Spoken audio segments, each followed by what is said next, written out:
Hello students, welcome to my YouTube channel home education. आज मैं आपको फुटप्रिंट्स विदाउट फीट बुक का पहला lesson a triumph of surgery का एक्सप्लेनेशन कर देता हूं। आप इसे सुनते हुए मेरे चैनल होम एजुकेशन को सब्सक्राइब कर लें। तो आइए शुरू करते हैं। इसके राइटर हैं जेम्स हैरियट, जो कि एक पशु डॉक्टर हैं, वेटनरी डॉक्टर हैं। देखिए क्या लिखते हैं। I was really worried about tricky this time. इस बार मैं ट्रिकी के बारे में बहुत ज़्यादा घबराया हुआ था। I had pulled up my car when I saw him in the street with his mistress and I was shocked at his appearance। मैंने अपनी कार निकाली जब मैंने गली में उसे उसकी मालकिन के साथ देखा, तो उसके अपीयरेंस को देखकर मैं आश्चर्यचकित हो गया। उसके दृश्य को देखकर मैं आश्चर्यचकित हो गया। He had become hugely fat, like a bloated sausage with a leg at each corner। ये ट्रिकी जो डॉग था बहुत ज़्यादा विशालकाय हो गया था, बहुत फैटी हो गया था। ऐसा लग रहा था कोई ब्लॉटेड सॉसेज हो, या हम ये कह सकते हैं जैसे कोई गेहूं का बोरा हो और उसमें चारों कोने पर 4 पैर लगा दिए गए हों। His eyes, bloodshot and rheumy, stared straight ahead। उसकी आँखें बिल्कुल खून जैसी लाल और स्वेलिंग थी उसमें, र्यूमी, और वो सीधे घूरता रहता था। And his tongue lolled from his jaws, और उसकी जीभ जबड़े के नीचे लटक रही थी। Mrs Pumphrey hastened to explain he was so listless Mr Herriot. Mrs Pumphrey यानी जो ट्रिकी डॉग है उसकी मालकिन जेम्स हैरियट से कहती हैं, राइटर से कहती हैं, जो कि एक पशु डॉक्टर है। मिसेज पम्फ्री जल्दी से एक्सप्लेन करती हैं अपने कुत्ते के बारे में। मिस्टर हैरियट, ये जो मेरा कुत्ता है बहुत ही लिस्टलेस हो गया है, बहुत लेज़ी हो गया है, आलसी हो गया है। He seem to have no energy. इस कुत्ते में अब कोई एनर्जी नहीं बची है, ऐसा लगता है। I thought he must be suffering from mall nutrition. मुझे लगता है कि मेरा कुत्ता जो है कुपोषण से पीड़ित है। माल न्यूट्रिशन, कुपोषण से पीड़ित है। So I have been giving him some little extras between meals to build him up. इसलिए मैं उसके भोजन के बीच में कुछ एक्स्ट्रा देती हूँ ताकि उसका शरीर बने। Some malt and cod liver oil and a bowl of Horlicks at night to make him sleep, nothing much really। मैं उसे कुछ माल्ट देती हूँ, मक्खन जैसा होता है वो। मैं उसे कुछ माल्ट देती हूँ, कॉड लिवर ऑयल, मछली का तेल होता है वो, कॉड लिवर ऑयल देती हूँ। और एक कटोरा, एक बाउल भरा हुआ हॉर्लिक्स देती हूँ रात में, ताकि वो अच्छे से सो जाए। और इससे ज़्यादा वास्तव में कुछ नहीं देती हूँ। And did you cut down on the sweet things as I told you. तो पशु डॉक्टर जेम्स हैरियट कहते हैं, मिसेज पम्फ्री से पूछते हैं, क्या आपने उसकी मीठी चीज़ें बंद किया जैसा कि मैंने आपको बताया था। तो मिसेज पम्फ्री क्या जवाब देती हैं, oh I did for a bit. हाँ, मैंने थोड़ा बहुत किया था, but he seem to be so weak I had to relent. लेकिन वो बहुत कमज़ोर दिखने लगता था, दिख रहा था, इसलिए मैंने फिर से शुरू कर दिया। He does love cream cakes and chocolate. सो फिर वो कहती हैं कि मेरा कुत्ता क्रीम मलाई केक्स वगैरह और चॉकलेट्स वगैरह पसंद करता है। I can't bear to refuse him, इसलिए मैं उसे मना नहीं कर सकती हूँ। I look at down again at the little dog. मैंने उस छोटे से कुत्ते को दोबारा देखा। दैट वाज द ट्रबल, यही तो परेशानी थी। Tricki's only fault was greed, Tricki की एकमात्र गलती जो है उसका लालच है। He had never been known to refuse food, उसने भोजन को मना करना कभी नहीं सीखा। He would tackle a meal at any hour of the day और नाइट, वह भोजन को दिन या रात के किसी भी पल वो ले सकता है। And I wondered about all the things Mrs Pumphrey had not mentioned, और मुझे तो उन सारी चीज़ों पर आश्चर्य हो रहा था जिन चीज़ों का जिक्र मिसेज पम्फ्री ने किया ही नहीं था।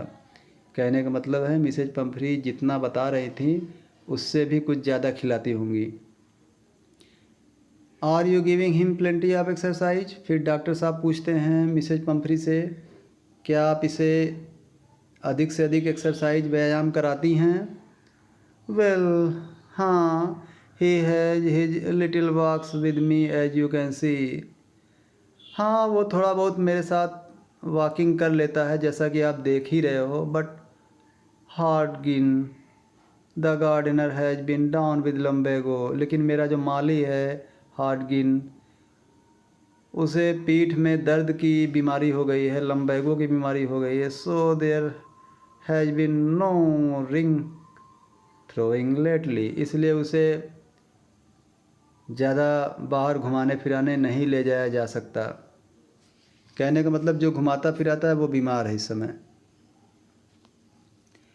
आई ट्राई टू साउंड स्वेयर, मैंने थोड़ा गंभीर अंदाज में कहा। Now I really mean this, अब मेरा मतलब ये था। If you don't cut his food right down, अगर आप उसका भोजन में कटिंग नहीं करती हो, अगर आप उसके भोजन में कमी नहीं करती हो, and give him more exercise, और अगर आप उसे एक्स्ट्रा एक्सरसाइज नहीं कराती हो, he is going to be really ill, तो वह कुत्ता वास्तव में बीमार हो जाएगा, होने जा रहा है।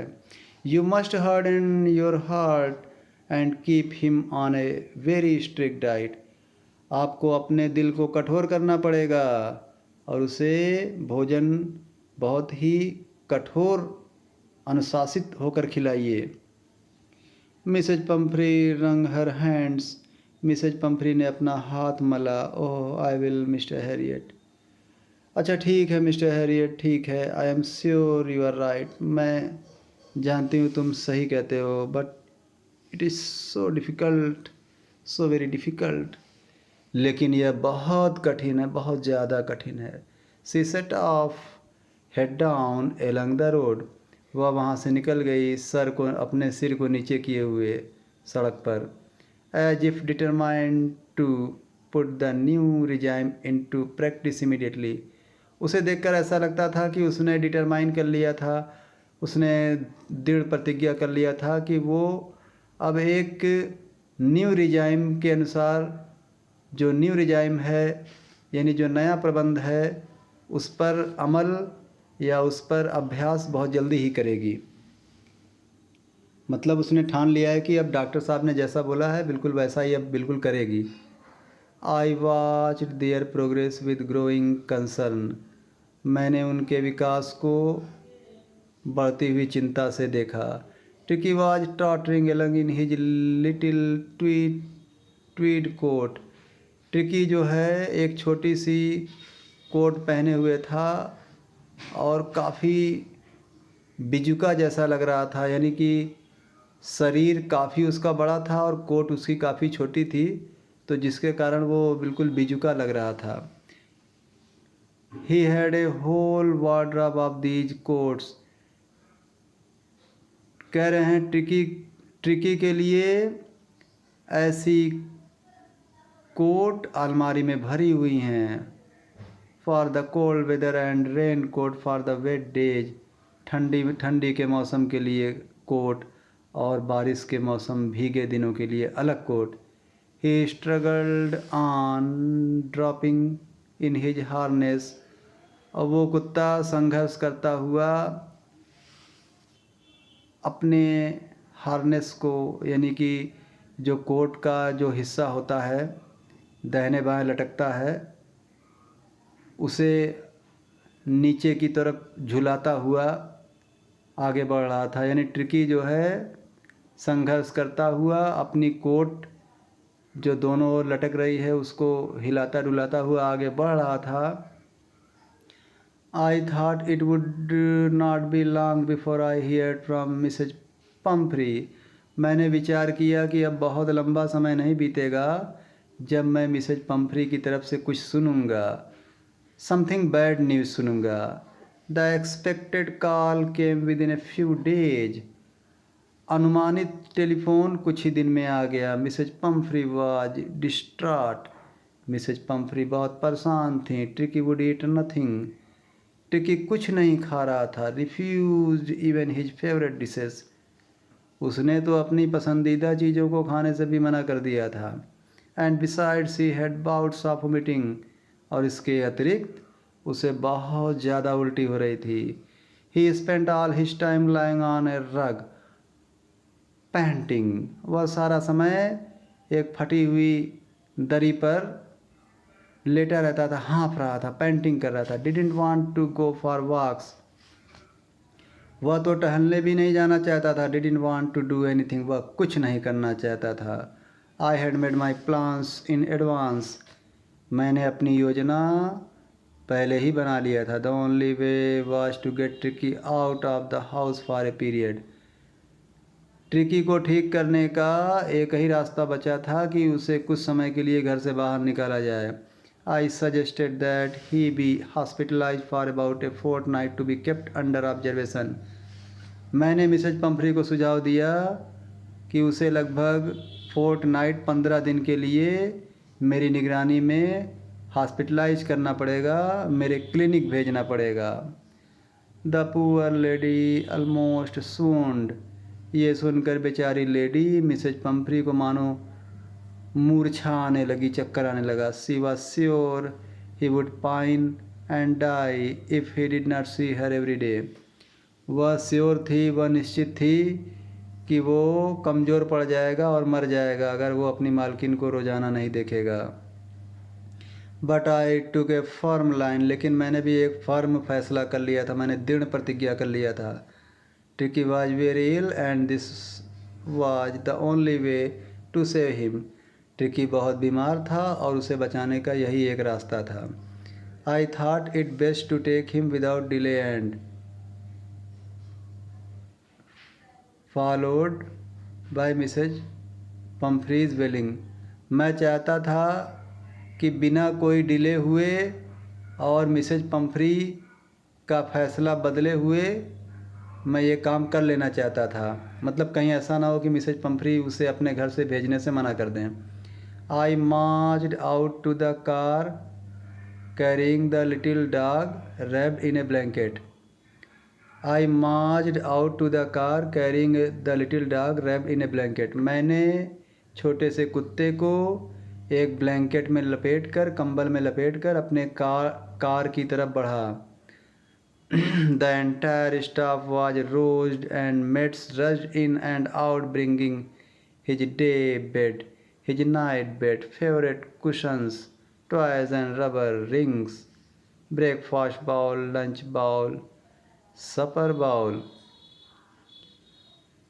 कह रहे पूरे कर्मचारी लोग खड़े थे और नौकरानियाँ घर में भागम भाग कर रही थीं।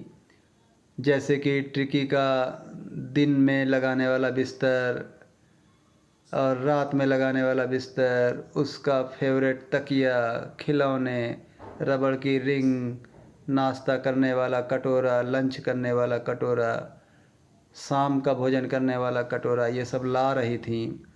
Realising that my car would never hold all the stuff.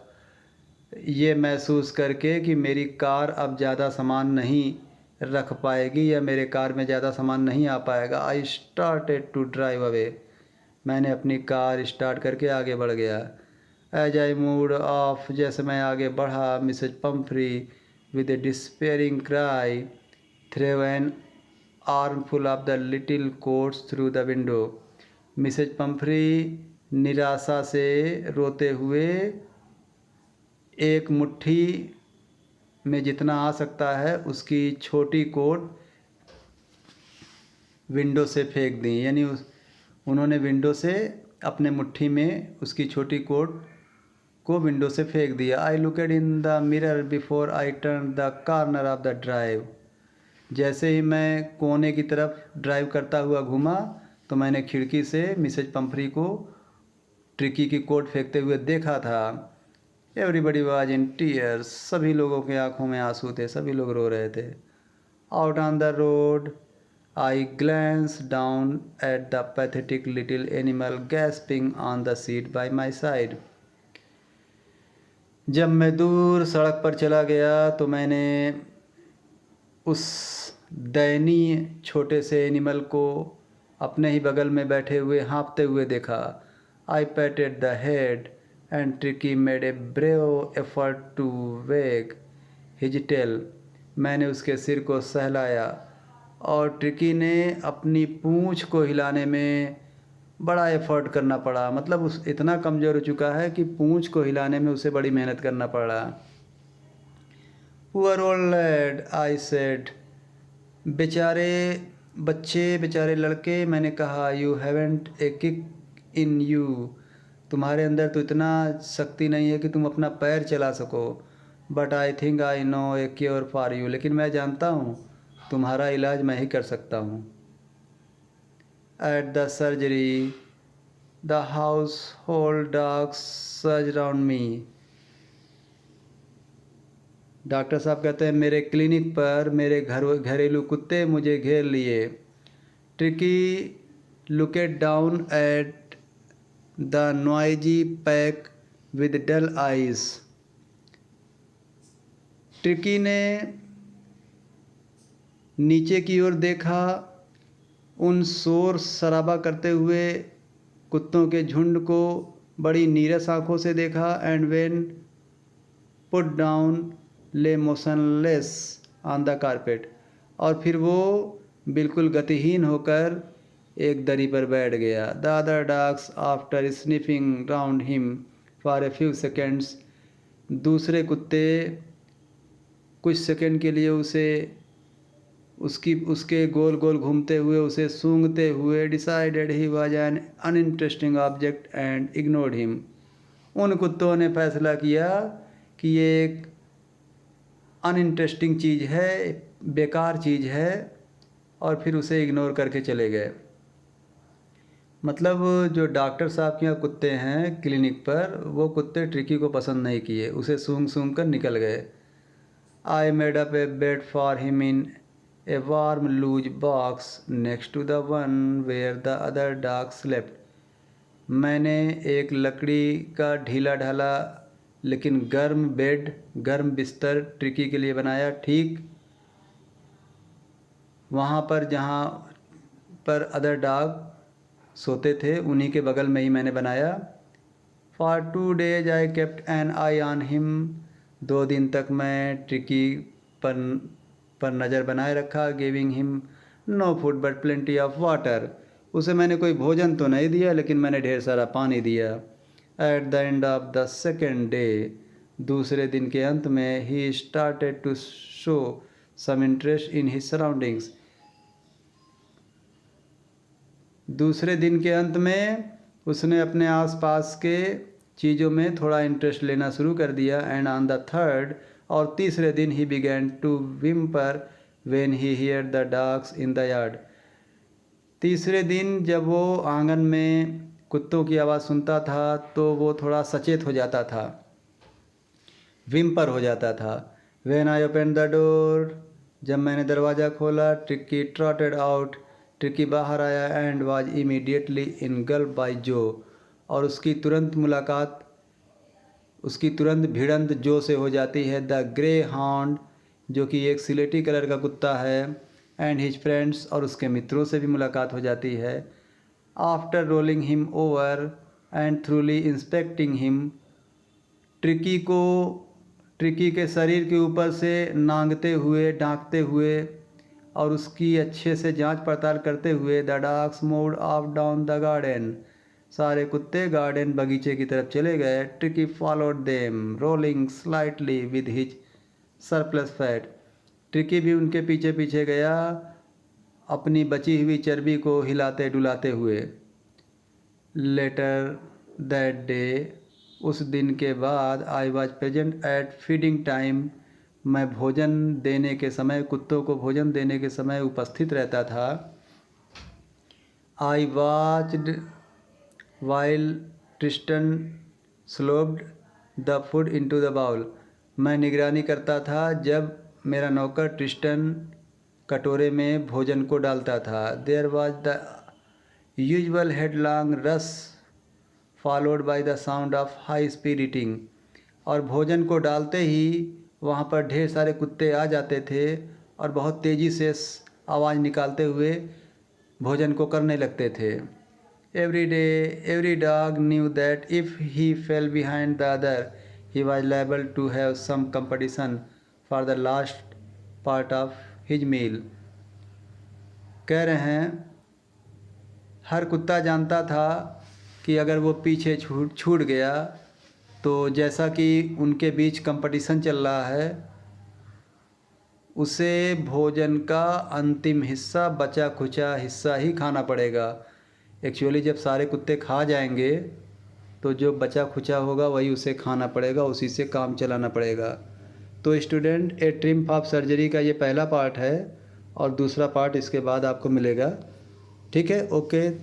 मेरे इस वीडियो को बहुत ध्यान से देखिएगा और इसे क्लास 10th CBSE बोर्ड के स्टूडेंट्स को शेयर कर दीजिएगा। Okay, thank you.